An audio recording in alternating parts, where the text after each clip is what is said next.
behind. The boss says I'm fired if I should have played one more time. But I saw something in those trees, looked like something's hairy knees in the woods that call my name. In the woods it calls my name.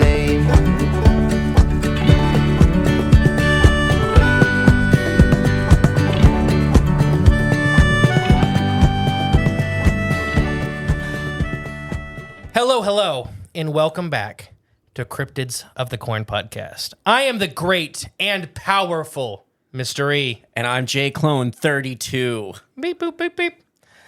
And we're so excited for today. If you guys have noticed, that's a little bit of a different intro. Yeah, it was, wasn't it? Yeah, some of my favorite music. I think I probably only heard that song about a thousand times in your car. Don't start that already. No, today we're super excited for the guest. And before we even get into that, I have to give a huge shout out to our Patreon crew. Yep. I know for a fact it was Brandon, Nicole, Connor. Caroline, Connor, Ambrosia, and who am I forgetting? Brendan? Was Brendan Maybe Brendan did it too. in on that? If I missed one of you guys, I'm sorry, but we appreciate you guys greatly for you guys set this up, pretty much. Oh, yeah. So it's an amazing thing. Pretty much, if you've been to my house in the last couple of years, you've heard these guys' music in some way, shape, or form. They're in our Cryptid playlist for the Patreon group. Yep. They're about 20% of it. They're the only artist, I think, in there that has more than one song. Probably, yes. I'd say so. But we want to give a huge shout out to Noah from Señor Pinch coming on the show. Thank you, Noah, for joining us. Yeah, happy to be here. The Cryptids of the Corn. Yes, welcome. Welcome to Cryptids of the Corn podcast. We've been listening to you for a couple years now. At least 3. Well, yeah. Because I think Gone Squatchin is 4 years old. And that sounds about right. Because I remember how excited I was for Dogman Blues. So before we get rocking and rolling and talking about all this stuff, please, tell everybody where to find you and everybody at home. I'll put all the links in the description below. How you want these guys to support you and find your guys' amazing music. Yeah, thank you. So the band is Señor Pinch. Find us all on all the the traditional streaming platforms, social media platforms. It'll be YouTube and Spotify, probably the biggest places, but Amazon Music, iTunes, all that stuff. Basically, anywhere you can find music, you can find us. And we appreciate it. Thank you. I'm trying to think. Me and Emily Emily's my wife. We just went kayaking, and on the river there's no signal, so the Spotify link broke. There's only like 8 songs. Oh, no. Guess what 2 of them were? I can already guess. Gone Squatchin' and Dogman Blues. That poor Boy Scout group. They heard me howling like an idiot. I can believe it. For about 9 hours. Yeah, I already know. So I got a quick question. You said we're 20% of your cryptid playlist. I got to know, what's the other 80% of your cryptid playlist? The Howard Brothers Band is actually one of our Patreon groups, Connor, one of the guys that commented on your guys' stuff to get us together. Mm-hmm. That's his father-in-law and uncle-in-law. That's right. Yes, they're brothers. We made a stupid comment about them one day. Because we're like, well, I thought it was his whatever and his whatever. I thought it was his dad, not his uncle. Yeah, it's both. Yeah, the band's called Howard Brothers Band. The 2 brothers. They have a song about like Mama Leeds, the Leeds Devil. It's on the Cryptids of Corn YouTube page. Like, we share it. Okay. All those songs are? Yeah, it's attached. Okay. It's called Cryptid Music Playlist. I think is what it's called. That's our okay. I'll try to put that in the description below. Like I said, just Google it. Just Google. I don't care. Yeah. No. So, but I'm trying to think. I really want to say that me and Emily heard Gone Squatchin' on Monsters Among Us. I don't know how many years ago it was, but that was probably 2 years ago. I was in contact with Derek Hayes and his wife, who helps run the production side of things. And nice. Yeah, he played. He was kind enough to play Gone Squatchin' as well as Dogman Blues on one of his Hometown Legends episodes. Awesome. That's probably 2022 at this point. What that?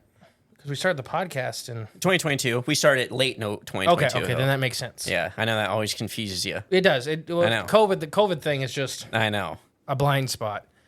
But no, so we got tons and tons of questions for you. Anybody that didn't know, the intro music to this episode was Gone Squatchin'. It was a snippet, about a minute and a half. What would we say? One chorus, one ballad kind of thing. Yeah. Gone Squatchin' holds a really, really special place in my heart, and we'll talk about that today. When we started, we've been very blessed with the Bigfoot community. With speaking at some big Bigfoot festivals, and I think Gone Squatchin' captures a really good look at that kind of view of the Bigfoot community. I agree with that. Yeah, like getting into Bigfoot, like just the experience of looking for Bigfoot or wanting to see Bigfoot. When you make that flip to taking it seriously. Right, yeah. Because we talked about casual, which is completely fine. If you want to do Bigfoot casually, like that's more what we do anymore. Right. But that's more because my body has failed me. But no, tell us about Señor Pinch. How'd you guys all come together? There's 5 of you, right, that kind of help do this thing? Yeah, it's 5 of us. So kind of just talk about that, yeah. Yeah, so we came together. We all grew up in the same area, same town, varying ages, but within 3 or 4 years of each other. All went to the same high school, basically. And we came together because my older brother was getting married and was looking for down in Mexico, was looking for a wedding band. And some of us had played music together before in the past. Some of us, hadn't. But I had pretty much played music with all of them. I was kind of like the link between everybody.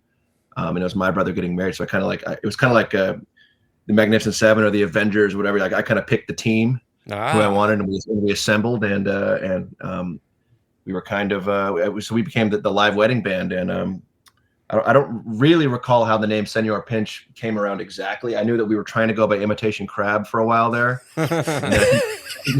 Like getting drunk in Mexico, somehow that changed from Imitation Crab to Señor Pinch somehow. That's great. That sounds like us. The fact you're in Mexico too. I don't recall the exact like logical A B C D process I went through, but that was kind of the that's kind of the quick backstory. Right. Started at Imitation Crab, ended up at Señor Pinch.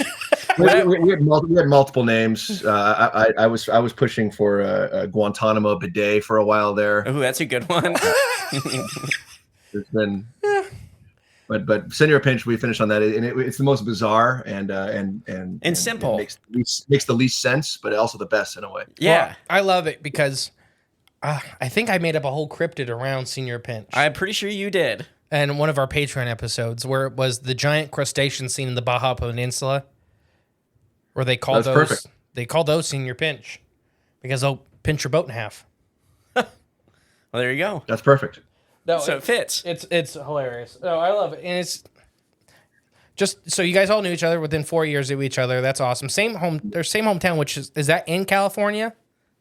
Yeah, we're all from Manhattan Beach, California, which is in the South Bay of Los Angeles. It's a little beach town, and yeah. Nice. Okay. Yeah, because we tried searching you, we tried Googling you, I mean, this is not just recent. Much like the cryptids we sing about, we're off the grid. Yes, you are. You don't even understand. I've been trying to do this for about 2 years. The only way to get in touch with us is if you bully your Patreon members. Apparently. Or they bully you. Yeah, they bullied you. Yeah. We just taught them well. It was so funny because when Tim emailed, no joke, I don't even know if we said this on air or off air yet about that fully, that Tim emailed, and I just seen it was, Tim, and he put in parentheses from Señor Pinch. And I'm like, what? I know. I was sitting in here. Yeah, we were sitting in here recording, doing stuff, and I'm like, I thought it was somebody screwing with me, to be real honest. Because you guys don't even know how much I love you guys. Mm-hmm. But I'm like, okay, somebody's screwing with me. Yeah. And then it would have been a great joke. The Discord had about 50 messages about, hey, everybody go over and comment on what I think Gone Squatchin' was the one they picked. Yeah. But yeah, no, it just is amazing. So no, you guys, it's great. It's always there's sort of a running joke with the band that we make a lot when we get together, which is fewer and fewer these days. But we always laugh. We sort of think of our fan as singular. It's like, Señor Pinch has a great fan. One day we would love to meet the fan. Well, his name is Justin. You're talking to him. Yeah, we really appreciate every single one of you guy out there. You know, we love all of you guys. Little did you guys know, you were saying it as a joke, but it turned out it was true. Yeah. Well, Yeah. No, they you guys have are literally plenty the of first fans I've ever talked to, so I appreciate it. You don't Thank even understand, seriously. We've talked about you guys in front of 30,000 people. Oh yeah. No, we kind of had a similar joke on our end about Justin saying like, I think your last or Gone Squatchin video on YouTube. How much is it up to? It's 5,100 something change. Okay, it's that many, and we're like, oh yeah, about 3,000, just you. Anybody comes over the house, Gone Squatchin, Dogman Blues. But I love it. We were literally just playing Gutter Butter. Because that's you. Gutter Butter is you. Is me apparently. I gotta really study the lyrics on that one. No, it's just so it's truly awesome that it's just how weird how life works sometimes. Oh yeah, connecting me, finding your music and that kind of stuff, and literally falling in love with the music. And you know, I'm kind of like you joke about it, but I'm constantly playing it. Oh, I'm not joking. No, but picking on me about it. Oh yeah, picking on you, but you know, but I am constantly playing it. It's on at least every Spotify playlist. At least it's good music. It's awesome. You guys do an awesome job. Oh yeah. No, I very much enjoy the music, very much. So I don't mind when you play it. It's just I find it funny teasing you about it. No, because I played it a lot. We were at the Hocking Hills Bigfoot Festival, yeah, and he did play it. Justin made sure that. Well, first Brian, the guy that was DJing. Hey, Brian, love you, bud. Brian Wolf of Wolf Radio. Wolf Rock Radio. He's like, I don't know if I have that. Oh, Wolf Rock Radio. That's Wolf right. Rock. Yeah. Wolf Rock. That was something else. I was like, well, I went Gone Squatchin by Señor Pinch. And he's like, I don't know if I have that. I'm like, Brian, I'm going to walk away for about 5 minutes, and you better have it when I come back. It played in about 10 minutes. It played in about 10 minutes. So it did play. I don't know if he went to YouTube or whatever. He did. He went to YouTube to get it. Yeah. Because he's like, my software didn't have that. Yeah, I know it didn't. Well, that was very clear. You sent me on the mission to request it, and I'm like, I know how DJ software works. He's not going to have that one, but I'll tell him. You don't want Justin to come back up here. No, you were persistent. I wrote it down and told him. He's like, okay. And sure enough, it played. You better believe Ohio Bigfoot Jamboree on the hour, every hour. Gone Squatchin. Yeah, I believe you. It's on Brian's contract. It's a promise. Yeah. No, so, we already mentioned Gone Squatchin a ton of times. So, how'd you guys come up with that kind of feel? Gone Squatchin specifically? Yeah. I don't know. I've always really been into Bigfoot. I remember when I was a kid, one of my first books I got back when Amazon was still a online bookshop, back when there was dial-up internet. I remember logging on, and my mom explained, "Oh, there's a website you can buy books. You can buy any book you want." And I one of the first books, if not the first book, was a book on cryptozoology. And the cover was Bigfoot, and Bigfoot was always kind of the Salmon Loch Ness Monster, and right. A couple others are kind of the Mount Rushmore. And over time, I became less obsessed with Bigfoot and more obsessed with people who study Bigfoot and who are obsessed with Bigfoot, because the song Gone Squatchin is less about Bigfoot and more about a character study of a guy who's into Bigfoot, and the loneliness and the isolation of that, and the stigma. It's like, I don't know about you guys, but I have a full-time job that's not music, and if you tell someone you're into Bigfoot, you kind of lose credibility. And if you're at Thanksgiving dinner and you talk about Bigfoot, it's kind of like no one wants to hear about that, or else it become a joke. So then all of that emotional depth is what I try to capture in the song. It was less about Bigfoot. As a matter of fact, the word Bigfoot isn't mentioned in the song whatsoever. Not at all. Yep. It's really just about the isolation and loneliness of a guy who's into this weird, obscure thing. I mean, 100%. Literally, sometimes I play it and I get goosebumps because you nailed it on the head. When we had our Bigfoot encounter, my family, me and my brother, my dad, we didn't talk about it for years. Years, because of that feeling of when it's not what we've seen. I still didn't believe in Bigfoot for probably about 3 years after that, and we seen one. You know what? It's just. And yet, I imagine multiple people around your neighborhood. I don't know how probably not neighborhood. I use loosely, but people in your area are probably experiencing the same thing, and also not saying anything, right? Because everyone is probably saying. When you listen to, you just started listening to the show when we started contact with each other. You'll hear like Greg literally had a Bigfoot encounter a quarter mile from where I had mine the same year, and Greg, he's been on it. He doesn't care. Okay. Greg's good. Grew up with my dad. He's a great man. He's going to be one of our security officers at our Bigfoot Festival. And I've known him my whole life, right? I've known this guy my whole life. And you guys are in Western Ohio, is that correct? Northwestern Ohio, yeah. Okay. The coldest part of Ohio and flat. So south of Toledo, is that? Yes. Yep. Okay. Literally, that's about the best way to describe it. Yeah, it is. Because we're near nothing. So, Greg, when he's like, he came up to us and, I had a Bigfoot encounter. It was so shocking because I've known this guy my whole life, never once brought it up. Never. And I known him a big portion of my life, over half my life, yeah. Well, like I said, he was really, like, him and Dad used to run around. Like, graduated together, they were, and he was, you could tell when he came on the show, anybody that listens to that episode, Greg's Bigfoot Encounter is literally what it's titled. You can tell that how uncomfortable he was at the beginning of the episode, and then by the end of it, he was having so much fun with it. Yeah. Because nobody was judging him here and that kind of stuff. Much more relaxed. And now his life's completely different. Like, he has Bigfoot in his yard. He's running security at a Bigfoot festival. Like, so that isolation feeling is so, so real. I won't mention the last name of this one, but Scott's another one. He literally, a buddy of a listener, when we hung out with him, and he was talking about how much his family picks on him about his strange encounter. Right, yeah. And he literally brought us into his local bar and was like, see, these people believe in Bigfoot too. Yeah. See, these people believe in Bigfoot too. And, I mean, it just, it calls your name. There you go. But that bite, that really is such a great line. Because if anybody hasn't seen one, or maybe it doesn't have to be Bigfoot, but the paranormal, the extra. If you haven't had any of those experiences, you don't get it. But when you just see a bit of the other side, there's that hook where some people turn away and lock inside themselves, and it's horrible. And others are just, after a couple of years, they come out and they're like, it's drawing them. It's drawing them. And that Bigfoot researcher, like you said, some of them go full bore. Now this is my life. This is what I do now. Yeah.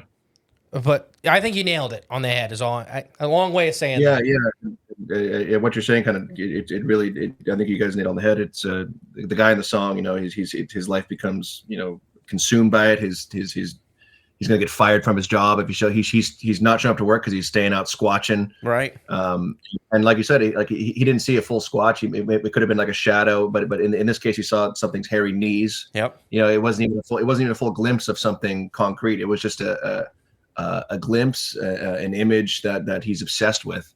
And like you said, it's in the woods, and it's and also the calls his name thing is also sort of a callback to the idea that they mimic people's I think it's a Native American thing or something where I've come across it somewhere where supposedly Sasquatch can mimic the voices of humans and call people's names and lure them into the woods. That's sort of the more nefarious side of the Sasquatch legend. But so there's sort of a double thing going on there. But yeah, that's kind of the idea of the song. It's a guy. It's almost like Ahab from Moby Dick, just completely consumed by his obsession. And then you make that obsession something bizarre, and you get something truly, in my mind anyway, kind of emotionally resonant, because he's so alone, because no one doubts the existence of Moby Dick really in Moby Dick, but in Gone Squatching, this guy there's no crew, there's no Ishmael, there's no Queequeg, he's just by himself in this lonely world. And 100% right, because forever it was like that, and now due to shows like Finding Bigfoot, Mountain Monsters, those are the two I credit for me personally. To open you up? For me and my family. My one brother will still never talk about it. My dad will talk about it. It's literally in Mountain Monsters, you can say whatever you want about the show. In Finding Bigfoot, you can say whatever you want about the show. That's not what I'm talking about. I'm talking about that putting that out in the public eye to a level that now we can talk about it. Destigmatizing the weirdness of Bigfoot. I mean, we literally have had very elderly people on the show, or not on the show, but come up to us and tell their stories. And all these stories die with people every year because that stigma of that. If you believe in Bigfoot, you're crazy. Right. So they rather just never admit, or never to themselves. They don't have a public minute. Never admit to themselves. I mean, I did that for 3 years. And if you lived 40, 50, 60 years ago, they would not make fun of you at Thanksgiving or at a bar, they'd probably throw you out through the glass. And we talked about it off air. Bob Gimlin, that's why I love, you can say whatever you want about Bob, anybody, I don't care. I love him to death because he's never once changed a story, never once faltered. Every person that's ever said they've been in the costume, he's been like, well, they weren't, whatever. Yeah. Never fought, though. Super kind about everything. Super kind. Which says a lot. As people literally are yelling in his face about this stuff. Mm-hmm. So to get that, that's Gone Squatchin', the song is just, to me, embeds something about this community. Mm-hmm. We've been very blessed with being a very large part of this community now, from 3 years ago to somehow. now. Yeah, somehow. But we've been very blessed. We spoke, absolutely. Like you said, we spoke at the biggest one the biggest Bigfoot festival in the world. Still surreal. And like I said, I've talked about you guys' song, that one in particular for Bigfoot festivals everywhere, because it's so true. It literally rings out that feeling. But now, that feeling's kind of going away with some of these festivals. Like with Hocking, 65,000 people show up for one weekend to hang out and talk about Bigfoot. And that one has people from all over the world that show up. Mm-hmm. And we're very blessed that ours has people from all over the world. That's right, October 5th. October 5th, Ohio Bigfoot Jamboree, come. Ohio Bigfoot Jamboree 2, Senior Pinch will be there. No. No, so, what, do you have something to say? I love Gone Squatchin'. It's a great song. I'm glad you introduced me to it. And, yeah, I know. I think it's great. I absolutely love it. So it sounds like Justin has been subjecting Jay to let's just say he strongfully introduced sort of psyop. It's a psyop, yeah. He's getting me into the all of it, yeah, just through music. No, he's definitely force fed me a lot of Señor Pinch, but it could have been bad music. Let's put it that way. Thank goodness it was good music. Like Billy the Mountain. Hey, leave Billy alone. Your music sucks. We'll bring that up later. I was going to bring that up later. Okay. No, so like you said, you had that fascination with Bigfoot. Like that's a lot of people that maybe didn't have a Bigfoot encounter or something like that. Bigfoot and Nessie, and I'm literally wearing the David Hardy Nessie shirt, are kind of those two, I guess, gateway drugs into the modern cryptid field. The Yeti was the big one forever. Mm-hmm. The Yeti's still big. No, I'm not saying the Yeti's not big, but not as fun as Bigfoot and Nessie. I think it is. I think it has a lot of lore, but more scary though. I mean, they will murder you. Yeah, it's not as like Nessie. You can dress up like a cartoon and be fun, like mystery. Bigfoot, same thing. He's fun. Arian Anderson's Yeti's just always scary. Yeti will rip you in half. Right. The Dietlow Pass Sherpa. Yeah. Okay. Yeah, I love the Dilatov Pass Yeti explanation. That's my favorite one of all the options there. All right, real quick. You've seen that picture, right? For the Love Pass or the Love or the last photo of whoever it's like that humanoid figure on the trail. Yeah. Do you think that's one of the guys, or do you think that's a Bigfoot? Ah, man, I would say it's probably not a Yeti if I had to really say, but who knows? Who really knows? I mean, because some weird stuff went on there that night or those couple days. So who knows? Absolutely. The child in me and the person who still believes in mystery wants it to be real and wants it to be this horrifying Yeti being. Yeah. So I guess when's Señor Pinch gonna do a Yeti episode or a Yeti song? Oh, it's on the. There's a couple. That's down the list though. I feel like Spring-Heeled Jack has more. Has more. You don't even know quality. about Spring-Heeled Jack. I know the name. We've talked about the name. He spit fire, jumped, and slapped boobies. All right. Yeah. He's like an 1800s like sexual offender, fire breathing pervert. Yeah. But if he has springs in his heels, he can bounce over giant. Yeah, it's really. So he's got a getaway. In a literal sense, one of the more horrifying cryptids. He literally would slap women's breast, breathe fire in men's face, and jump over walls. Jeez. Yeah. And he was seen it was like every 20 years, 30 years. So he comes in waves. They think it only in London, I think. Yeah, just even in that, it was a very small part of London. Yeah, it's because that's the only time they let him out of the palace. You know how we have Jeepers Creepers here? Yeah. and he comes every 31 years or whatever it is. Okay, there's a Spring Hill Theirs Jack. is just a molester. Yeah, like I said, he probably lives in the palace, and they like, all right, we're sick of him for now. Let him out for a night. Spring Hill Jack is a fun one. Yeah, I'm excited for that. I feel like he's got legs for some kind of for some kind of song. yeah, absolutely. He's probably just a deformed inbred royal, which is probably Even better. yeah. just how it is. I know. I'd vote for him for king. Yeah. You don't vote for I'm king. aware. I know you are. It was what's called a joke. Oh, okay. Keep up. I'm trying. It's You're hard the with sober you. one. It's hard with you to keep up. Yeah, I know. I'm 2 miles ahead of you. That's right. 3 years. 40 chess. 40 chess. But no, everybody, Gone Squatchin' seriously is an amazing song. It was one of our first songs that introduced us to Señor Pinch. I have a clip. But before we move on, do you have anything else you'd like to add for Gone Squatchin'? No, unless you guys got more questions out there. I think I'm good. No, I'm well aware of the song. You know, but I'm so glad to hear what you said about it, because that's what I've always felt about it from hearing it. So that's kind of neat to actually talk to somebody, one of the people that made the song, and it's the same feeling you get from it. I will say one thing about it is that I think the inspiration that really came from it was not just my interest in the subject matter and that, but there was a song by a band called the Weaker Thans called Bigfoot ! At the end of it, Bigfoot. That kind of inspired me. It was a song that was like truly heartfelt, and Bigfoot's not even mentioned in the song, and it's just about a guy looking for Bigfoot and how everyone thinks he's a joke. Mm-hmm. And that was kind of one of the main. So if you guys want to search that out on your own, I think it was the Weaker Thans, I think. Was the band. Truly a beautiful song, I think. Awesome. I will add that to the Cryptid playlist. All right. Yeah. Ready for the next song? Absolutely.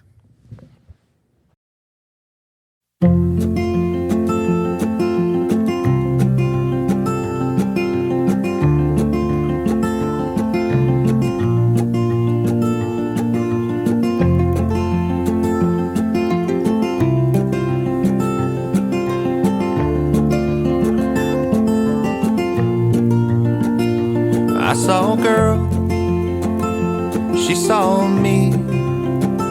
She took off running into the tree. I smell her breath, I smell her blood. She's over the next ridge, she's stuck in the mud. I've been howling at the moon, trying to shake these Dogman Blues. Midwest skies, they get so cold. The last of my kind, I'm getting old.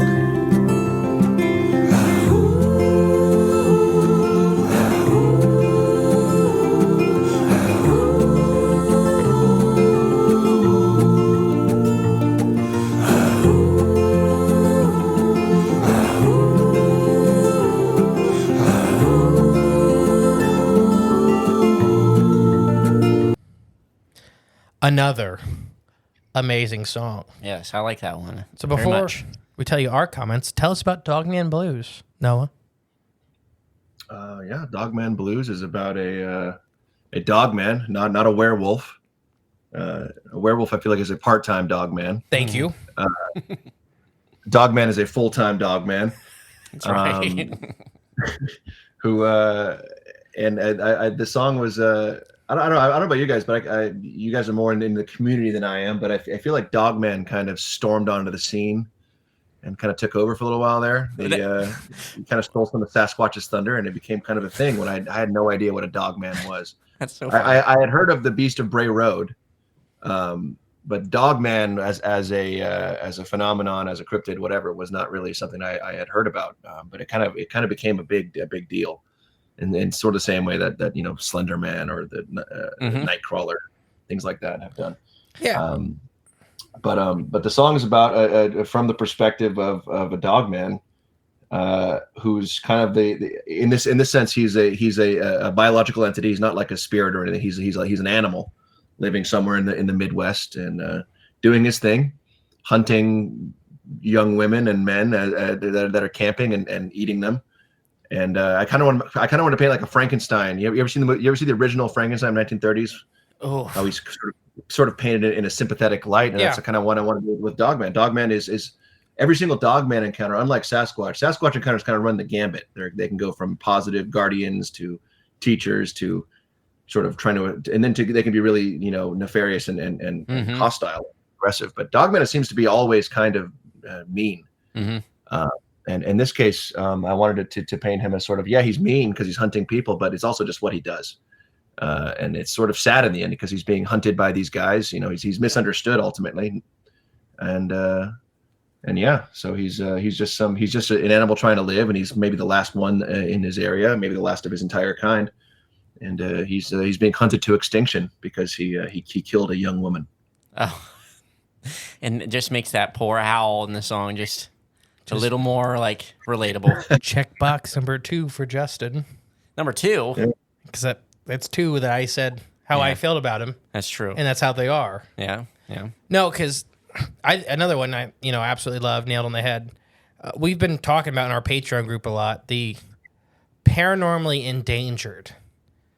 That a lot of these cryptids are probably, because I don't know, you haven't listened tons yet, but I worked with endangered species for a lot of my life, my professional career and stuff like that. And I think a lot of these cryptids are probably what, in some way, shape, or form, classify as that also, an endangered species, whether they're full flesh and blood or not. We start talking about the veil and the paranormal side of life, but they would still classify as endangered. And like you said, that feeling of, we talk about that with the Fae, is that he ate the girl, he hunted and killed and ate the girl, but doesn't understand maybe why the humans are so upset with that. I was hungry, I hunted, I ate. Very intelligent but simple thought pattern. Basal. Yeah, basal. Stop it. Awful. No, so with that, my wife, before I continue, you have to know that this is my son's, my 1.25-year-old son. This is his favorite song ever, is Dogman Blues. And I tried to get you a video before we recorded this. So his favorite bit is the howling, because I howl. I sing the whole song and I howl, and he'll go, ooh, like he'll howl with it. No way. Yeah, so he, loves the song. But this whole thing of, these Dogman, we talked while we were muted. You guys aren't from the Midwest, but Midwest skies, they get so cold. Anybody that's never actually, we live in the Midwest. We're actually in one of the coldest parts of the Midwest. At times, for sure. Oh, we are one of the near the Great Lakes. Yeah. People that don't understand winter.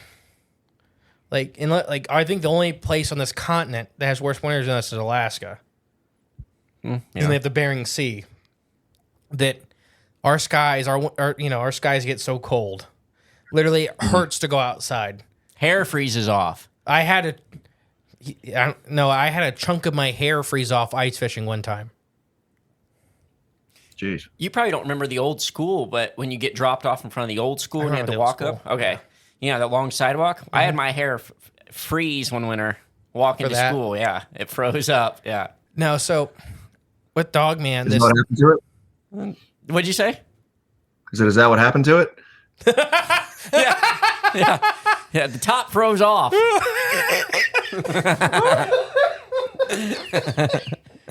That was a good one. I wasn't ready for that. Yeah, I wasn't either. It was awesome. Normally he throws the insults at me. That's not the why guests. it surprised me. Wait a minute. You got to be nice to him legally. Well, I can take it. But, like you said, the last of his kind in the area, last of his kind of deal. Dogman's always in a bad mood. We just talked about that the last 200 years, Dogman sightings are always... The best ones are just semi-annoyed with your presence. That's the best. Where they look at you and they snarl or grunt or whatever. The worst are hitting you over the head with 2x4s. No, the worst are the girl from Land Between the Lakes. Well, yeah, I know. That's where not he as funny, decorated a Christmas tree with a 3-year-old. That's not as funny. I was trying to go less. Gruesome. This was, what was that encounter? The Land Between the Lakes, one of the early 70s encounters, was a family of 3 that were horribly murdered. And the coroner, when we found the coroner's report for that, when we did that episode, the coroner said that the family had to be murdered with an axe because how deep and sharp the gouges were. But they noted a weird thing that even a brand new axe will leave metal shavings or metal flakes, micro metal flakes in it. And they never found any. There's none. The 3-year-old girl was found in 2 different trees. Strung about them both. If that paints you a picture. Yeah. Yeah, sure does. And like I said, it could have just been done by a lonely dog man like the one in my song. Literally, I think you're 100% right that there's just a dogman's one of those that I think are maybe walking that line between flesh and blood and paranormal. I think they're a little bit of both. Maybe made. It seems so unlikely that it would be like evolutionary, like a standing dog. It even seemed more like, I think it was Sasquatch. Micah Hanks, Sasquatch Tracks. Mm-hmm. Yes, we know Micah Hanks. And someone there was talking about how it's even more likely that it's a Bigfoot wearing the head of a dog like a headdress. That's even more likely because the idea of like a bipedal wolf is so insane. Right. But to your point, it's almost more like it's an entity of some kind, like a spirit. It seems less likely to be real to me than something like a Sasquatch, but that's just me. No, I think we're both with you there. That it's not.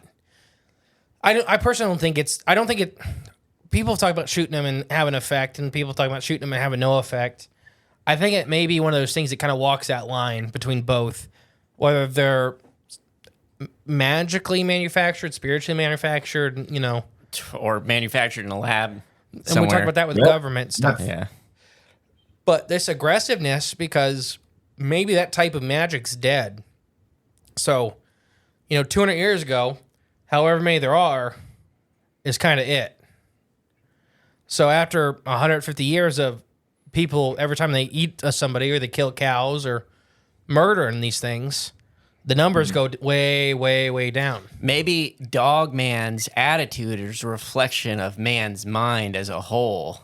And when the collective human consciousness is misled, the Dogman becomes aggressive, lashes back. That is something to say. Mm-hmm. Tracks. It tracks. Prove it wrong. Can't. I remember that I'm just a huge fan of any of sort of the blank man cryptids, whether it's Dogman or Goatman, Pigman, or Sheepman or Frogman. I love them all, and I want more of them, honestly. Pigman was in Seinfeld. There was an episode of Pigman. Yeah, there's a Pigman staying in the hospital, and Kramer saw him. And he keeps telling everyone, he keeps telling them, it's a pigman, it's a pigman. They're like, there's no pigman living in the hospital. Then finally he gets out of his room and escapes. They help him escape, and they see him. They're like, it is a pigman. The whole time Kramer was right. I don't remember that one. I forget. There's so many episodes. I can't it's this one. No, I'll look it up after this. The pigman. You never see it. It's real. I'm going to say it's season 4 or 5. There you go. There you go, everybody. You heard it here first. Oh, yeah. First. Thanks for backing me up. But like I said, Dogman Blues is just perfect. Like for explaining, or kind of like how we feel about Dogman as a community. On average, if you take the average feeling of Dogman, that they do a lot of bad things. Don't get me wrong, but they may not fully understand what they do is bad. Right. Yeah. We were talking before you got in here that how alien, quote unquote, a thought pattern can seem to different species. They can both be biological, where, my species, we eat whenever we're hungry. Mm-hmm. So why would any other species take offense to that? We eat when we're hungry. We expect you to eat when you're hungry. Whether whoever's in the crossfire doesn't matter. That's just what that species does. Right. With our species, we take great offense to eating one of our kind. Or just eating anything close, like cats and dogs even, it's wrong, So we take great offense to that. So a different species that still may be intelligent may not ever be able to connect those dots. Right. That is an alien thought. You ever seen that poster, like that billboard? It's like, pets aren't food, but where do you draw the line? It has like cats and dogs all the way up to chickens and cows and horses are kind of in the middle. And someone drew the line like right here. But like maybe dogmen don't have those lines at all. So there was one that was spray painted, and it was like normal life, survival mode. That's what they wrote? Yeah. Yeah. They spray painted like big lines. Yeah. So they would stop at the horse for normal life, and then went all the way down to the dog for survival mode. Gosh, oh my gosh. It's so awful, but I mean, it's true. I mean, I'll eat everything but a dog. Yeah. Including a person. Oh. Okay. No, I'd eat person over dog. Yeah. Depends on the dog. It depends on the person. Cook it long enough, it'll be okay. I guess so. Well, it's one of those things, like what you were guys saying. It's. I feel like in the absence of religion, there's no universal morality, right? That's one of the things about religion is that it creates an encompassing morality that people can all live under. But in the absence of that, there is none. So like you said, like this dog man might be an intelligent being and it's just living its life and doing what it's supposed to do to survive. And those things that are necessary for it to survive are immoral and therefore punishable. And that's kind of the story of the song where it kills this girl who's camping, which is a bad thing that he has no clue. Mm-hmm. He's just a dog man living in the woods. And he's therefore hunted. And the end of the song is sort of left open ended. You know, it's sort of he challenges these hunters and he's I like to think he's still, because at the last chorus is I'm still howling at the moon. So I feel like he killed all them too. Right. Yeah. That's what I like to think happened. Like sort of like a last stand, and he just destroys them all, and he's still alive. Dogman lives on. Still got the blues. He's the Manistee, Michigan Dogman. Yeah. Okay. I mean, it's always what I've heard in my head. Yeah. Hearing the song, Manistee National Forest. Right, yeah. You know, this giant forest. So, I don't, you know, but for the listeners at home, for the, Midwest, the East Coast Dogman, Manistee National Forest is the first settler account of Dogman. Which Michigan. It's Michigan Dogman.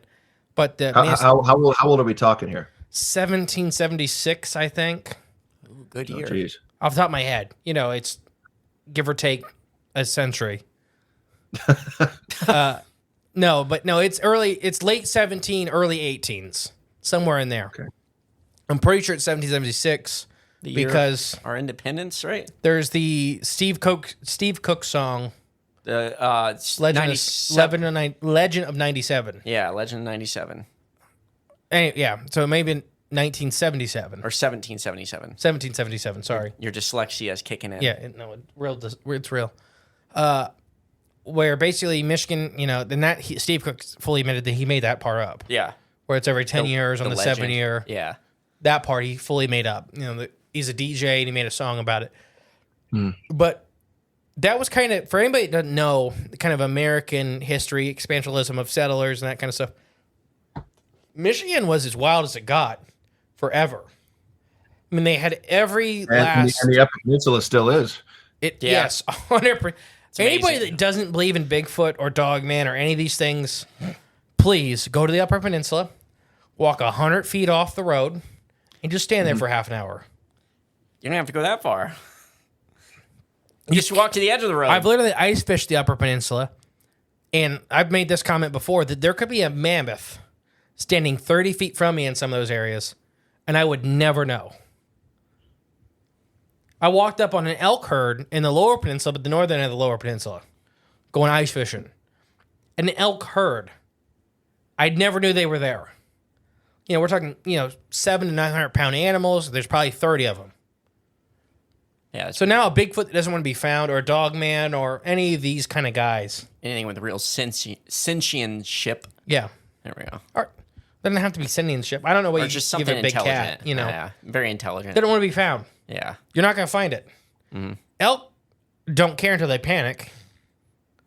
And then you get murdered by elk. But stomped to death. Rammed, gored. Or that, okay. They see her corpse hanging off of the elk antlers, 4 days later. Figure out what happened. Oh, there goes Justin. But no, I really think you guys did an amazing job kind of capturing both the Midwest feel. Because for people that aren't from the Midwest, we're listened to, I think we're up to like 130-ish countries. I don't even know anymore. More than we're not. we're listening. Never been to the Midwest either, but I know it's cold, and then that's all I needed for the lyric. It is extremely cold. Like I said, I know it gets cold. I also know it gets ridiculously hot. So yes, we hit every end of the spectrum. Yes. In the average year, we can be 110 to about -25, -30. Yeah. It's too much. Too much of a swing. We agree. I enjoy it. It keeps you guessing in life, That's right? It keeps life fun. You can have the full wardrobe. That's why fall is the only nice time in the United States outside of, I guess, California. I guess fall is also nice in California, but it seems like September, October is the ideal month. No, we get a couple good weeks in August. A couple good, maybe a week of good in May. Today was pretty good. This is my favorite weather. Yeah. 72. Yeah. With a breeze. With a breeze.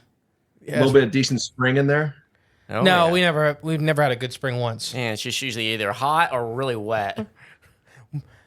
Northern Ohio's never had one good spring for humans. Just humid. You just wait. Yeah, wait. You sit in your house and you look. Wait till fall gets here again. Summer, okay. 2 weeks of summer. Yeah. Good spring for humans. Yeah, it's not the best, but Salamanders we get like by. it. There you go. Salamanders love it, which we got to talk about. We'll talk about that here in a little bit. Oh, the giant salamander? You know where I'm going, yes.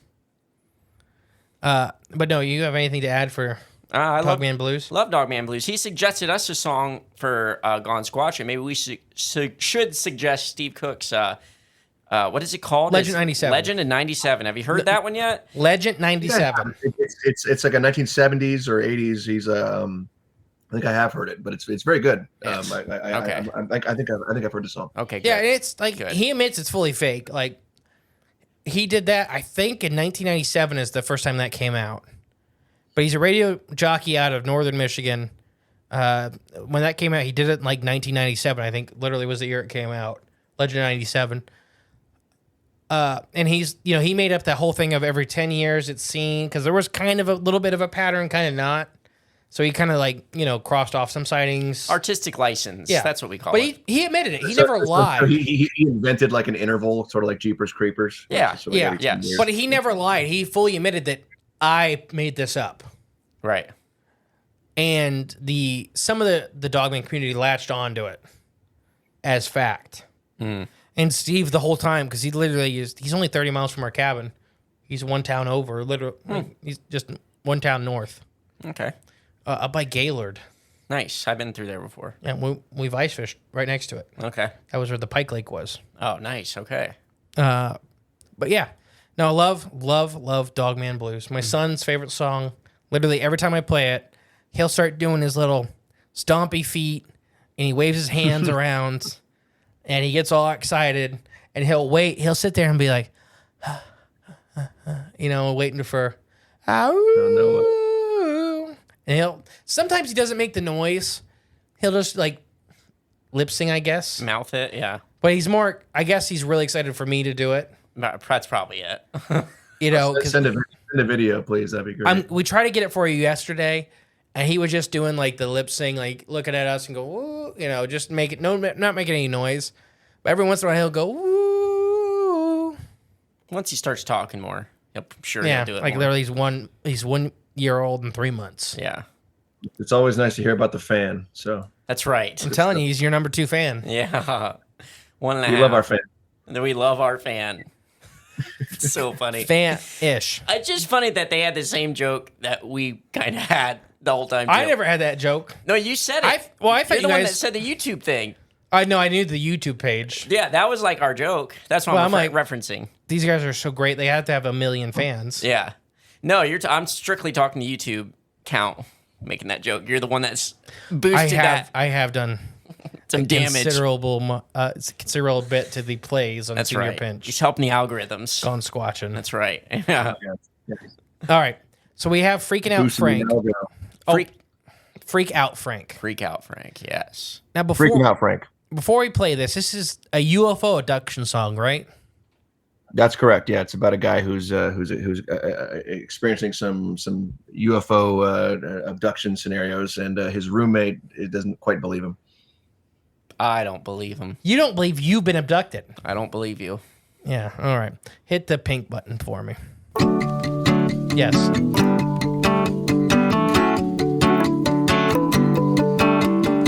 I see you, Frank, just looking at me like I'm some kind of freak. Feels up to me, I wouldn't slam all my doors. Then again, nobody asked me. I look at the stars, I'm up all night. Am I looking at Mars? Am I seeing lights?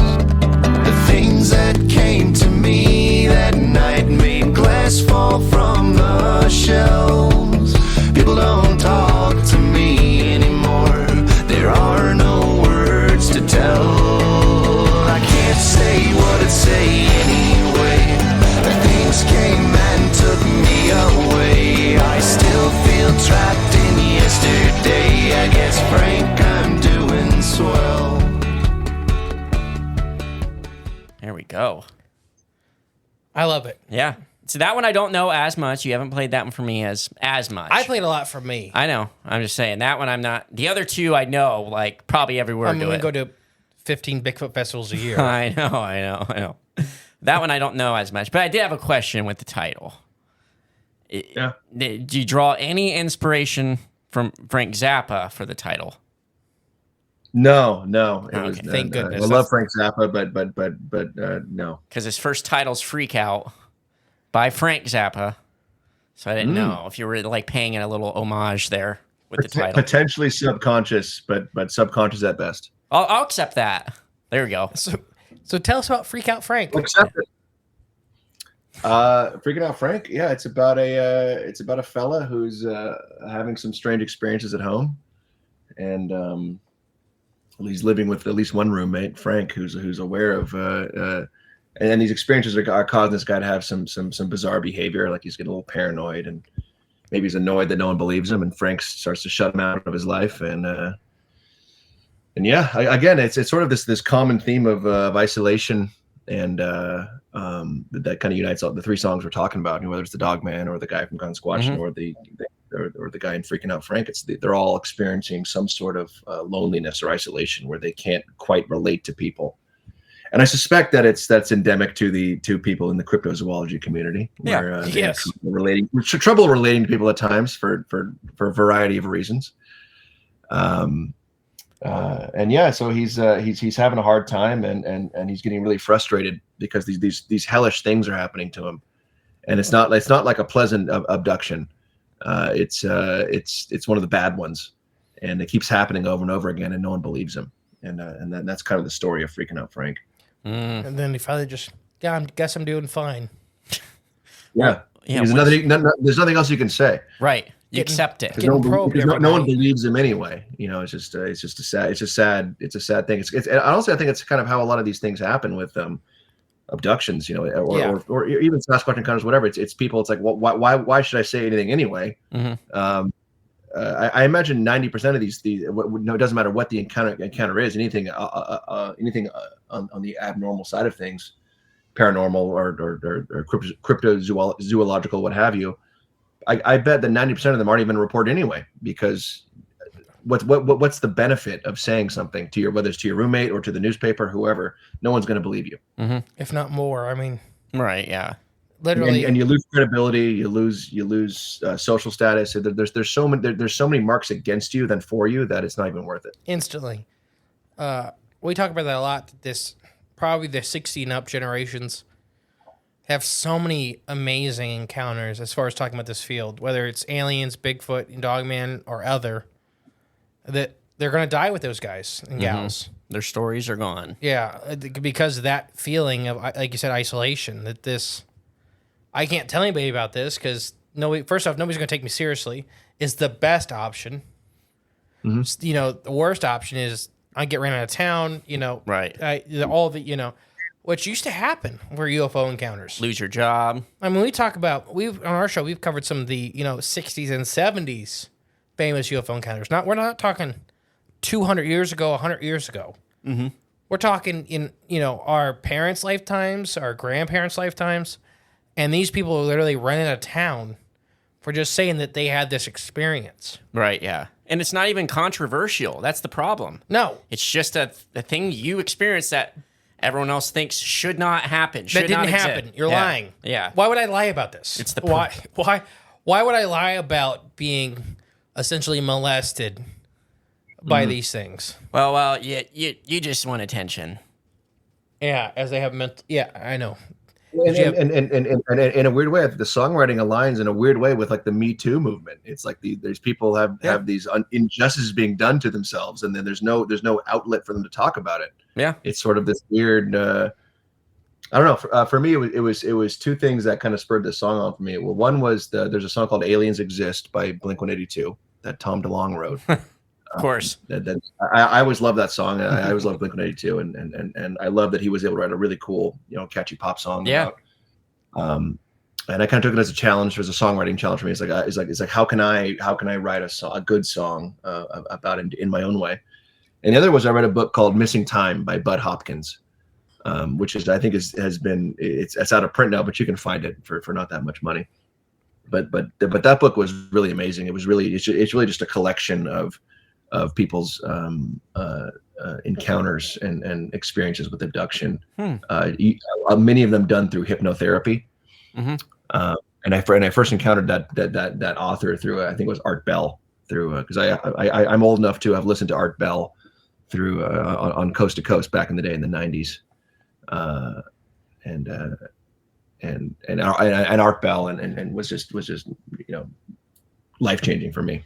I think many people in this community, Art Bell was absolutely a fundamental brick. As far as serious radio talk or serious talk, I guess. Well, he's that window into that world. Yeah. Somebody that would even when he had like Mel's Hole, Mel on and stuff like that. I love Mel's Hole. We do too. We love Mel's Hole. Well, yeah. Mel's Hole Part 1, 2, and 3. They're all good. The Wombat Farm and everything. The tumor seal. The tumor seal. Oh gosh, now you got me on tumor seals. Sorry. No, but for the abductions, we've only had a handful of abductions or abductees on our show, and it's hard for about every one of them. It's a hard process, to deal with, and the regression therapy and all that. I have mixed opinions on it, but if it helps you, it helps you. I mean, what are you gonna say if it helps somebody? Right? Yeah. It's like a chiropractor. It's supposed to be quackery, but guess what? It helps and it works. But I don't know. It's outside the mainstream dogma. Do you have anything else to add for freaking out, Frank? Well, I know we're going to talk a lot about cryptids and everything like that. Yeah. Well, I just think this song and then all three of them in general does capture a lot of the feelings and emotions that circle through our community. So I think you've done a very good job at doing that. I think, and without even being part, really in this community to see these people like we have, or been up in close with a lot of people at a lot of these festivals that we go to. We're surrounded by these people, if that makes sense. Bigfoot people, alien people, people like us. So you just really captured a lot of the emotional side, right? Yeah, all that. It's like you were already in the community, so it's good. You're doing a good thing. What do you mean, these people? Us weirdos. Stop! I gotta pee. Us weirdos. Us people that don't that subvert the dominant paradigm. I'm definitely a crypto adjacent. It's just I'm not full time there. Like I feel like most people aren't, but definitely an interest of mine. And I'm sure, as you know, not all of my songs are cryptozoological related, but it's probably a good 40 to 60% of them are. Yeah, and that's how it's going to keep going. So I don't want to pigeonhole myself, but it's gonna keep going that way. Like I said, I want to do a Spring Heel Jack song. I've got a Mothman song that's in the chamber. There are cryptid songs out there, but they're few and far between. They're out there, but more few and far between good ones. That's for sure. 100%. That's for sure. I would love for your listeners to give me some feedback. Well, what's the next cryptid that Señor Pinch could do a song about? I feel like that's a good voting good poll or something. I think that may just happen. Yeah, cryptid vote. So- we could organize that. Are we going to do that through our? Let's just do it through our Facebook. Yeah, we can do it through the Facebook. I don't know the date this comes out of the top of my head, but we'll have it in there if you want. Heck Noah yeah. from Mr. Senior Pinch. That's right. No, so my big suggestion is a Californian cryptid Oh, that is very near and dear to our hearts. Yes. That next spring we're going to try to get the funding again. We were $400 shy this past year.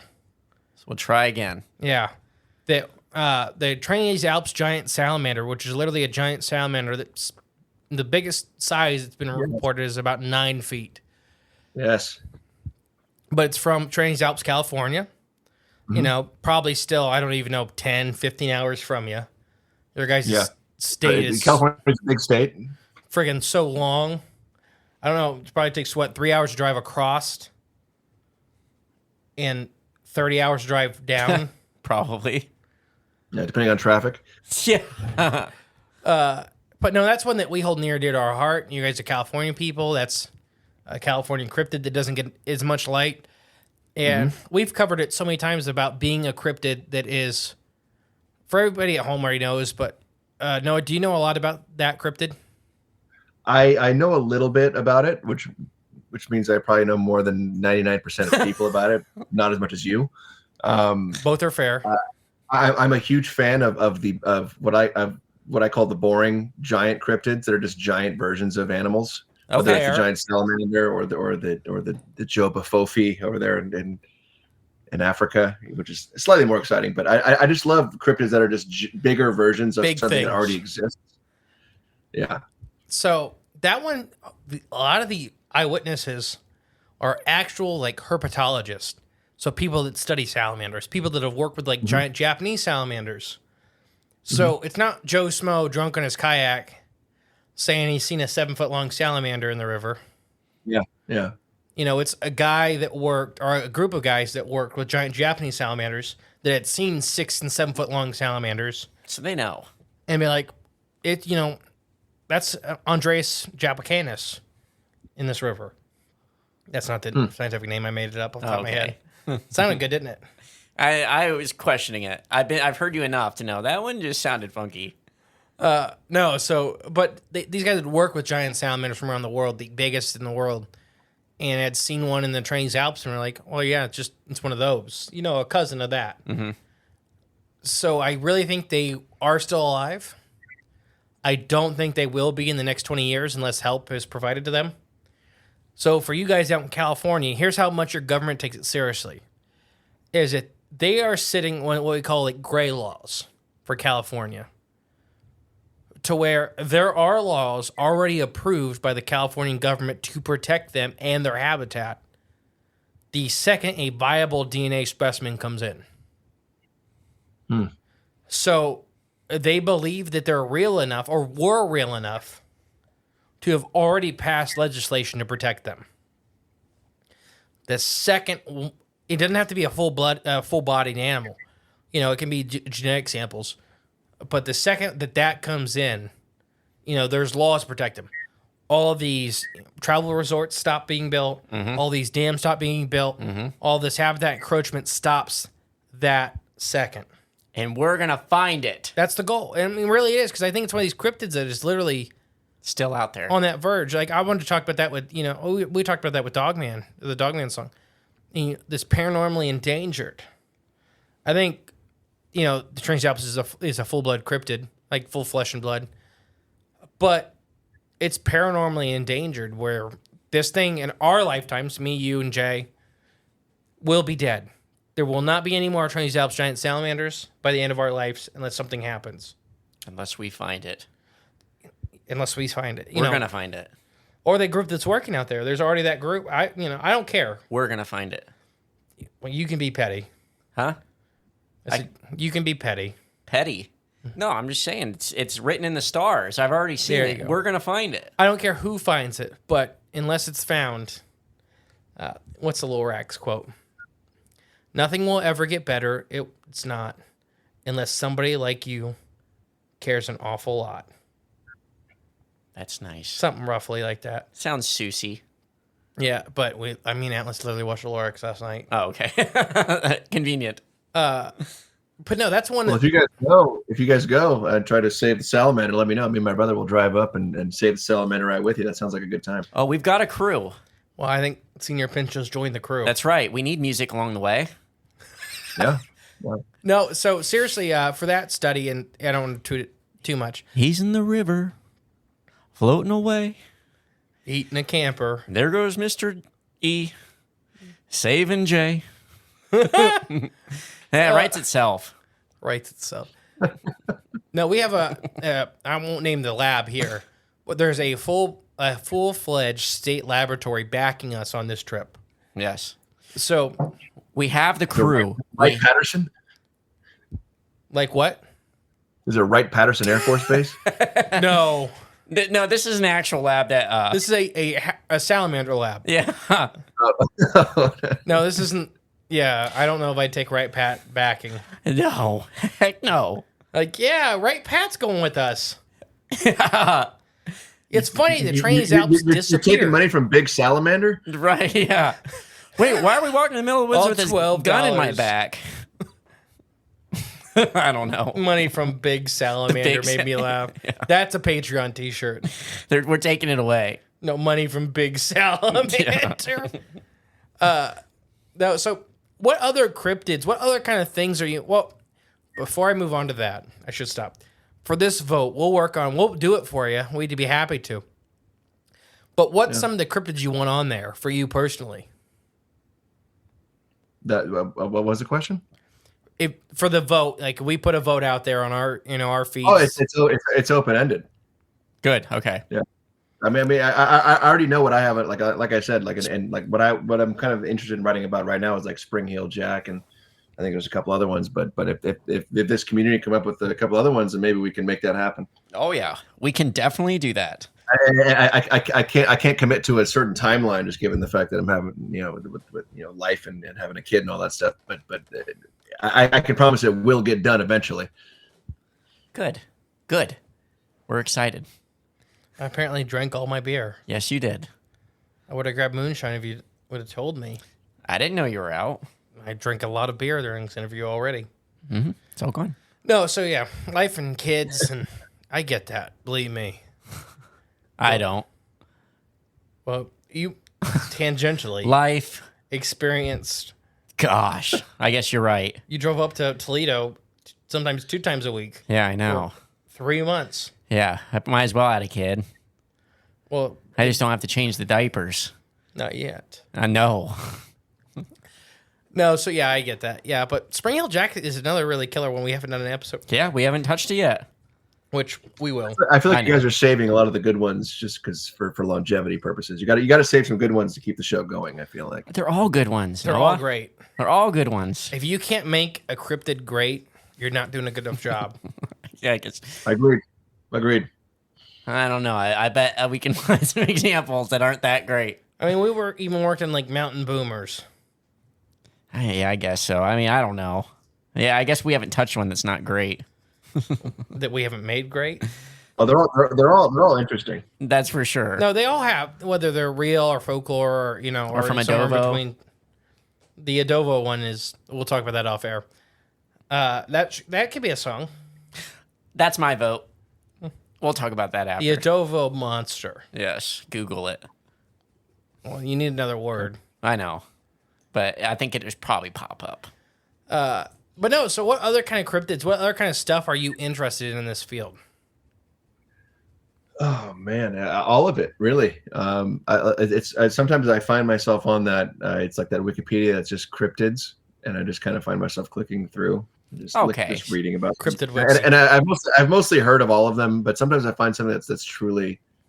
I don't know. It's I guess my favorites always will be sort of the hairy hominids. Whether it's Sasquatch or Yeti or the Almas or the Almasty. Or the smaller ones like the Orangutan, the orang, or the Menehune, or what I just found out about recently was the Pombero, which is one that's in Bolivia or maybe Paraguay. It's like a 3 foot tall little ape man it's in their folklore down there. I love all the living dinosaurs. I was a dinosaur kid.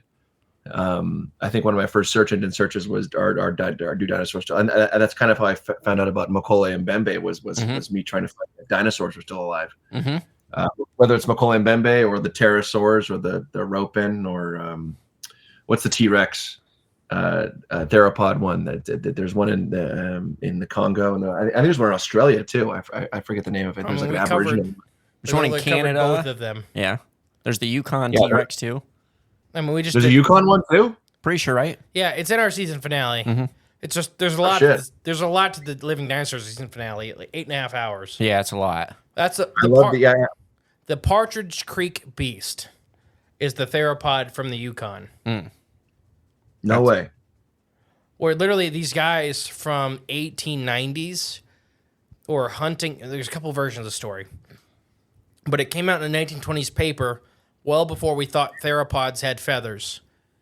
But came out, we're talking about this beast that could pick up an elk carcass in its mouth and carry it away without it touching the ground. Got in a fight, not a fight, but got into skirmishes with hunters.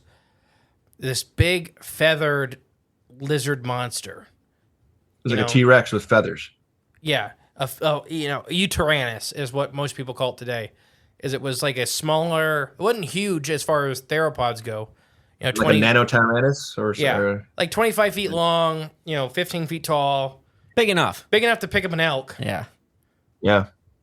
But it had full feather. It had a full coat of feathers when these guys were describing it, which, even in the 1990s, people weren't really talking about. Not at all. It was towards the end of the 1990s where paleontologists were starting to talk about quills. Well, we just had that picture someone posted in our Facebook or Discord or something about, way back in like the old English like descriptions, they showed like these big creatures with feathers. Like the way they drew them, it just looked dumb. Like didn't even look like dragons, right? And then dinosaurs, and then. But now it's coming back. Dragons again. Because like on their old drawings, they had feathers and stuff like that, and it just looked ridiculous. But now it's like coming full circle around.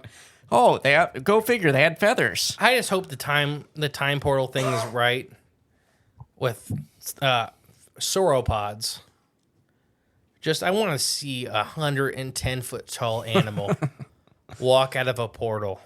Yeah, it's a big portal. Walk out of and just be like, He's gasping for air because everything's polluted.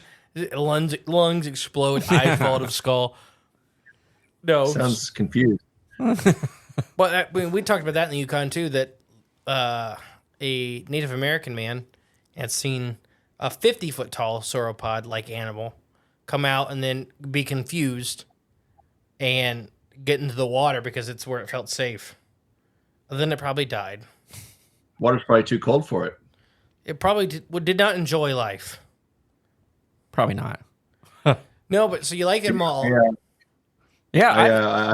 I love all the living dinosaurs. The one I was thinking of from the Congo, I think it was called the Kasai Rex. KSIE. It was like was in our Kasai Valley. It was sort of a T-Rex type, or some sort of massive theropod animal. Yeah. We talked about that in the season. And I think there's one from the Aboriginal from it's kind of mixed reports, but there's one from Australia. It's sort of a two-legged theropod. I think we covered both of them because it was the Australian cow killer. We gave its real name in the final about the Australian continent. It's some crazy name, right? It's hard to remember. They still have an exiting sign for it, where it was killing all the cows and people. From literally, I've said literally a lot. Where a guy was driving down the highway. I've showed you the video. Where he's driving down the highway and seen the exiting sign for like a dinosaur. And he stopped the car and backed up, and he's like, wait a second. What? For 14 kilometers? And it literally shows like a picture of a theropod standing up, eating a cow. Just avoid that road. Yeah, that's when you turn around and be like, you know what? Not worth it. Whatever's down there is not worth it. If there's something you can carry off a cow. Probably shouldn't drive by it. No. The Kaiser Rex is the one we talked about where they wanted us to do t-shirt art of it eating you. Me? Where it was jumping, because that was the one that was jumping out to kill that big game hunter Yeah. out of the water. So it wanted to be me? Well, it was me and you on a dirt bike, but it got you. Oh, okay. All right. Fair enough.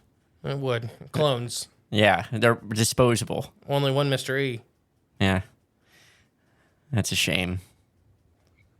I don't know what that meant. It's a shame. Actually, no, there was going to be 2 mysteries, but remember? You got saved. That was a different show. Different show. Remember the mighty bowfin that came in and saved you?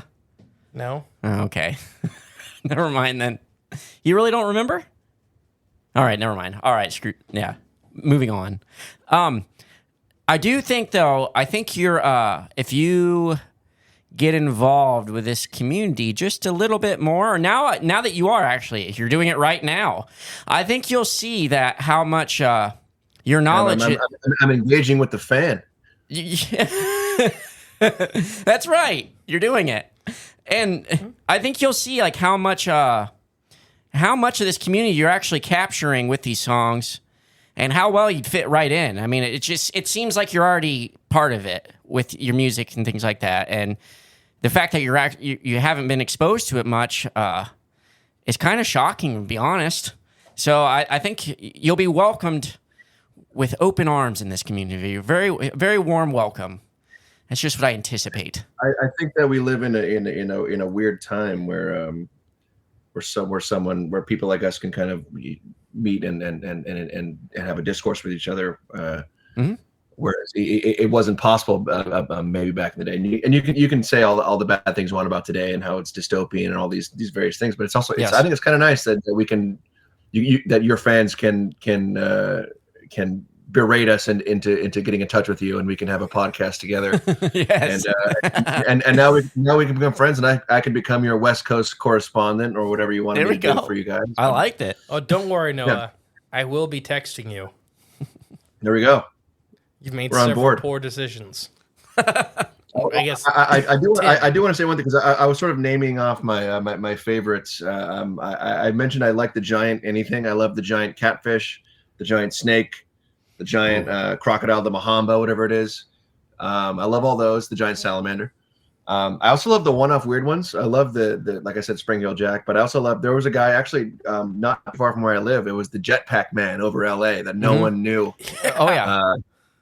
Because I live in El Segundo, which is like right by LAX. Like I'm maybe less than a quarter mile from the airstrip itself. So to hear that there was a man in a jetpack, like way higher than anybody in a jetpack ever should have been, or even could survive with oxygen. To me, that's sort of what Ken Gerhardt. He talks about flying humanoids. Yes. I feel like that qualifies. So someone who's like 4,000, 5,000 feet up, like wearing a jetpack is just awesome. I wish I could do that. Do you think it was actually a guy? Who knows? To me, it seems more unusual. I don't know. It seems like it could have been something else. 100%. If it was less unusual, to me personally, it would be a dummy with a pilot. I feel like they would have been arrested if it was something terrestrial, or by the books. If it was a guy, he'd be dead. You think so? Dead or arrested. Dead or arrested. It's just some guy. I think a fighter jet would have just He built his homemade jetpack. went, like he said, 2 or 3 times higher than any human could go. Oh, he's smart. Then a fighter jet from the military would have leveled him into chunks. Yeah, probably. Well, no, we let all the other stuff fly over our country. Yeah, so. but this is an American man. Oh, yeah. You're not allowed to do stuff in America. No.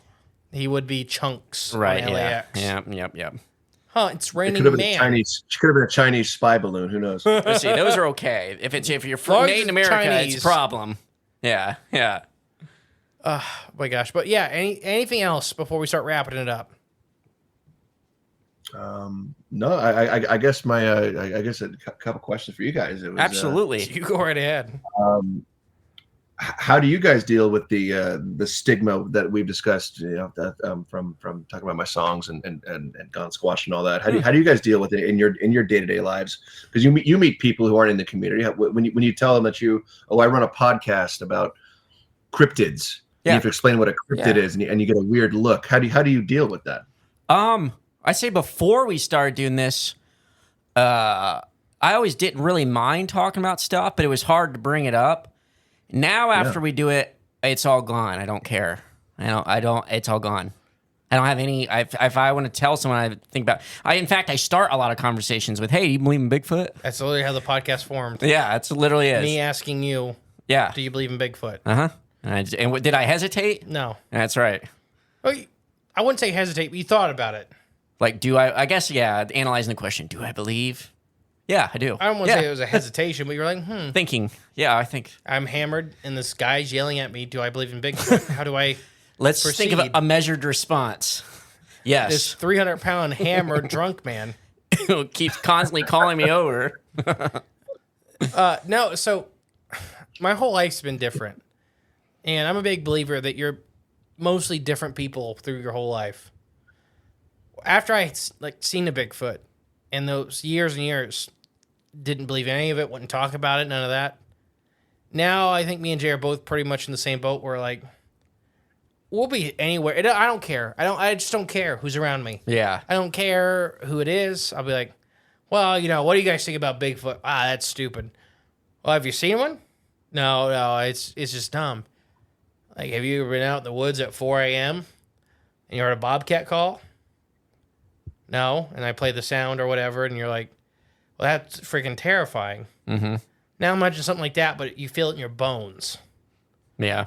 I don't know. It's just, now at some point, I think most people in this field, from my feeling, will get to that point of just not caring. Mm-hmm.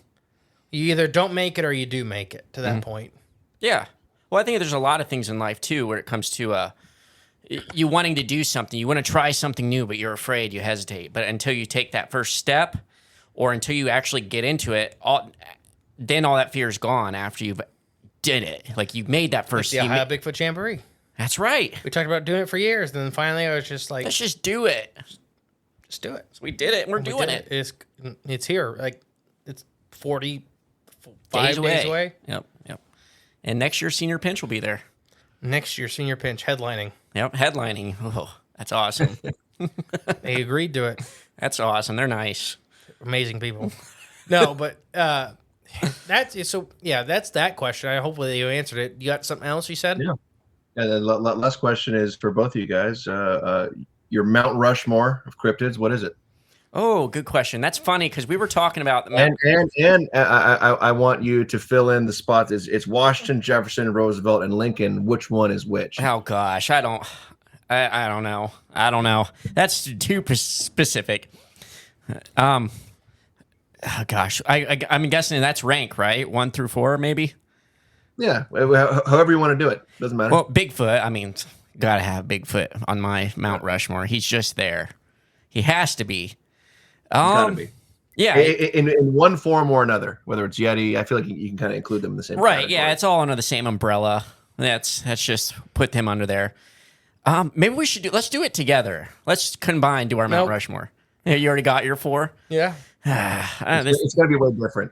This is hard, though. So I got Bigfoot. I always like including the Snallygaster. Snallygaster is always up there for me. It's just a fun one. But Mount Rushmore, maybe I'm overthinking it too much because that's significant. They carved these men's heads in stone. I don't know how big they are, hundreds of feet tall. I mean, I don't know. Yeah, but it's in South Dakota though, so it doesn't really matter. No one will see it anyways. Maybe 4 people might. The third least visited state in the country. Let's put it there. They're probably hiding other stuff with it. Right below North Dakota. Right, yeah, the other least visited state. Okay, so I got Bigfoot, Snallygaster. Oh, gosh. Maybe I'll throw the Frogman in there because it's an Ohio guy. You're an idiot. Why? Love a good Frogman. Everyone loves the Frogman. 5 people love the Frogman. And they outside of Ohio. Yep, I'm doing it my Mount Rushmore. This is mine. And Braxy. I'm putting Braxy up there, too. The Braxton Monster. Flatwoods Monster. Braxy. Flatwoods Monster. Yeah. Braxy.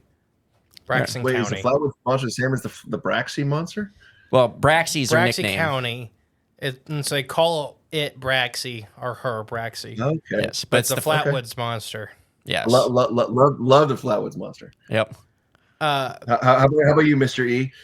Actually, before I continue, I don't know if you can see it back there, but right by this mic stand, that red and green thing is one of the last ever produced Braxy candle holders by the original in Flatwoods, West Virginia. Yep. I mean, obviously Bigfoot always, Bigfoot Yeti kind of thing. Every continent, including Antarctica, has one. It's here. that thing that carries across. I'm more mad at you for not getting the number 2, which should maybe be even the number 1. Well, let's hear it. Nessie. See, everyone likes Nessie. You know what? Mount Rushmore. Everyone likes. I don't want to carve something that belongs in water out of water. It's torturous. But no, as far as getting people into this field, hearing about what even the word cryptid means. Nessie and Bigfoot kind of share that moniker of indoctrinating people into this side of life. Sure. They're those 2 big ones. I mean, that is the gateway drugs. Yeah. The cryptids. I mean, Lauren Coleman. Yeah. Those are the 2 big ones for getting into this stuff. Next, and it's not really a cryptid, but we talk about this a lot on the show that that the definition has gotten looser and looser as times went on. Right. Would probably be a gray. Gray alien? Yeah. Oh, that counts. Because that's kind of walking that line. It's an alien, it's a thing, it's an entity. Some people believe they're elementals. Yeah. Yeah. But when you see that face, that's a recognizable thing. Pop culture, zeitgeist, all that, whatever you want to say. When you look at that, that speaks to whether you're in the field or not. You know what that is. You know what that means. Bad. Not great. Yeah. My last one is, like we've already said tonight, the new guy on the block, but he's taking the cryptid field by storm. Dogman. The Dogman. Yeah. I mean, Mount Rushmore is not the best presidents as a whole. It's not, they're not known. It's the famous ones. I got a question for you then too after the follow up. If it's about Teddy, you could suck an egg. Huh? Okay, what's the follow up? Well, I was just gonna say, Teddy's not on the Mount Rushmore, but who's your Teddy version of a cryptid? Teddy Roosevelt. The North American hyena. Oh, fair enough. Okay, I should have guessed that. Or the Snally. You can pick either one. I love the Snally. I love the Snallygaster. It does hold a special place in my heart, too, because how absolutely wacky it was. But how much actual evidence that something like that existed. Right, absolutely, yeah. It was the weirdest, looking thing. The descriptions of it were absolutely wacky. But constant amount of evidence from newspaper clippings, including the president of the United States leaving the campaign trail to hunt it. Right. That's significant.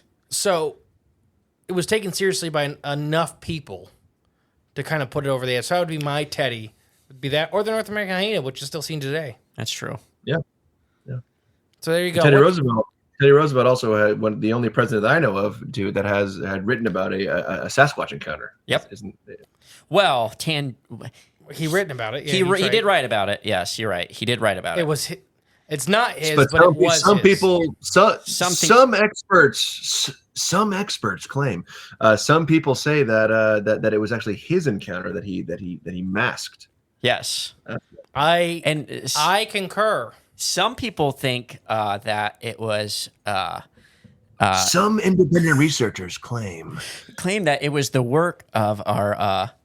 What do they say on Ancient Aliens? Future. But could it be? Yes. The answer is yes. Our ancient astronauts. Or that's what it is. Was it ancient astronauts that did this? Yes. Every time. Yes. Every time. So Noah, who's your Mount Rushmore? Why would they nuke the dinosaurs? Because they deserved it. Exactly. But those are my only questions for you guys. And well, who's your Mount Rushmore? We're not gonna let you end on a question. Oh man, my Mount Rushmore. I'm gonna go with my favorites. I'm not gonna go with who I think is the most impactful. I would put the skunk ape up there as my hairy hominid because I love a good skunk ape. I would throw the the giant spiders. I love a good giant spider. Ooh, okay. And I was gonna throw Macaulay and Bembe in there, but I can't have two Congo cryptids. That doesn't matter. I think it's gonna be Skunk Ape, Jobafofi. I'm gonna throw Goat Man up there because I love the Goat Man. I love how horrifying it is. Which Goat Man? Well, I guess the it Maryland matters. Goat Man. That's like saying which Bigfoot. It matters. I'm gonna say Maryland. Okay. And then I'm gonna say, God, it's gonna be a giant something. I'm gonna throw giant salamander. I love the giant salamander. He made a list. He made the list. Yeah, my giant salamander is my Roosevelt. You don't know what you just did. You don't know what you just did. Señor Pinch just said giant salamander is his Roosevelt. The only other person I would ever think would ever utter those words in that sentence ever in my life is Mr. E over here. Well, it could be a T-shirt. Well, It's probably already in the works. huh. Interesting. A T-shirt that all two people would get.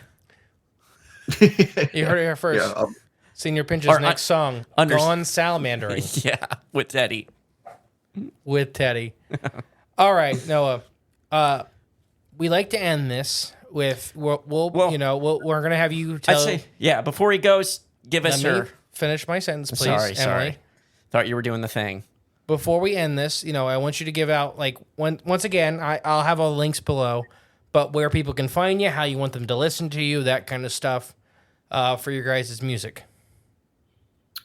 Oh yeah, the band is Señor Pinch. Spotify, YouTube, Apple Music, Amazon, all that stuff. It's out there on everything. So just Blow these guys up. Share them with a friend.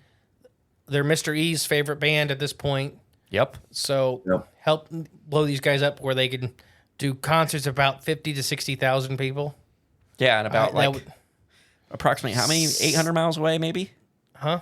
And so they can do concerts about 800 miles away. Well, from California, probably about 1,500. Oh, okay, I don't know. We're pretty far from California, but they're going to do it. That's right. They are. Next year. Yeah, so Noah, how we like to end it here is on the count of 3. We'll all scream bye into the microphones, and the outro will play, and then we'll have you hold on for a minute, and we'll talk to you. But are you ready? I'm ready. All right. 3, 2, 1. Bye. Bye.